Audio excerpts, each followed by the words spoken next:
আসসালামু আলাইকুম। আজকে 10th অফ ডিসেম্বর 2024। আজকের জন্য যদি আমরা অ্যানালাইসিস করি, দেখেন এখানে কি প্রিভিয়াস ডের ক্যান্ডেলটা বুলিশ, কারেন্ট ডের ক্যান্ডেলটাও বুলিশ। আর প্রিভিয়াস এখানে একটা রেজিস্ট্যান্স ছিল, যে রেজিস্ট্যান্সটাকে ব্রেকআউট করছে প্রিভিয়াস ডে, এবং রেজিস্ট্যান্সের উপরেই ক্যান্ডেল ক্লোজ হয়েছে। নেক্সট ক্যান্ডেলটা দেখেন রেজিস্ট্যান্সে রিটেস্ট করার জন্য নিচে আসছিল, আবার এখন উপরের দিকে মুভ করতেছে, দ্যাট মিনস বুলিশ। যদি আমরা 4 আওয়ার দেখি, 4 আওয়ার মার্কেট স্ট্রাকচারটা বুলিশ, বাট ক্যান্ডেল কিন্তু বেয়ারিশ। দেখেন এখান থেকে মার্কেট হায়ার হাই বানানোর জন্য উপর দিকে যাচ্ছে। এখান থেকে কি হয়েছে, higher high, higher low, higher high, আবার হায়ার লো, এখন হায়ার হাই বানানোর জন্য উপরের দিকে মুভ করতেছে। যদি আমরা 4 আওয়ার দেখি, আমাদের 4 আওয়ারের সাপোর্ট হচ্ছে এইখানে, এবং 4 আওয়ার রেজিস্ট্যান্স, এটাকে আমরা এখনো রেজিস্ট্যান্স বলতে পারি না, কারণ কি এই ক্যান্ডেলটা এখনো ক্লোজ হয়নি।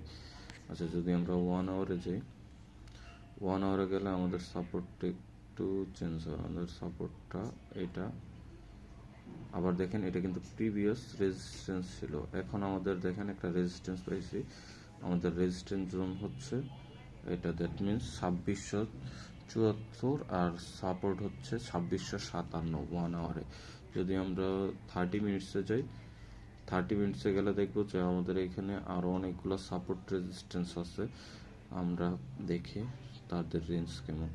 এইখান থেকে নেক্সট সাপোর্টের রেঞ্জ হচ্ছে 25 পিপস, দ্যাট মিনস আমাদের ট্রেডিং জোন না।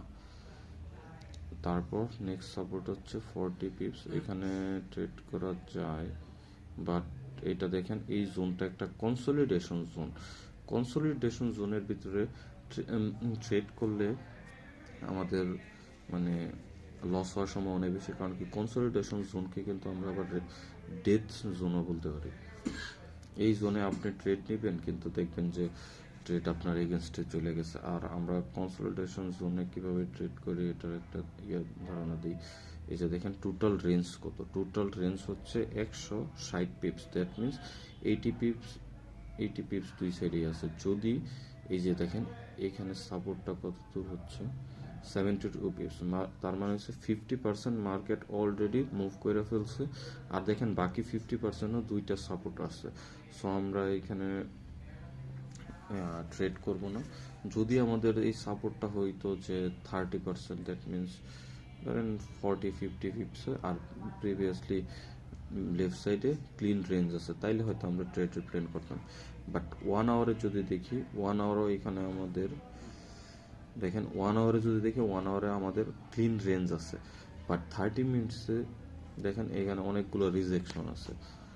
আর এখন তো ভলিউম টাইম না, দ্যাটস ওয়াই এই মাইনর মাইনর সাপোর্ট থেকে যে কোনো টাইমে মার্কেট বাউন্স ব্যাক করতে পারে। সো আমরা একটার দিকে লাইভে আসার চেষ্টা করব, একটা তখন প্রি লন্ডন সেশন, তখন ভলিউম টাইমে যে কোনো সাপোর্ট রেজিস্ট্যান্স খুব সহজেই মানে ব্রেক আউট বা ব্রেক ডাউন করতে পারে।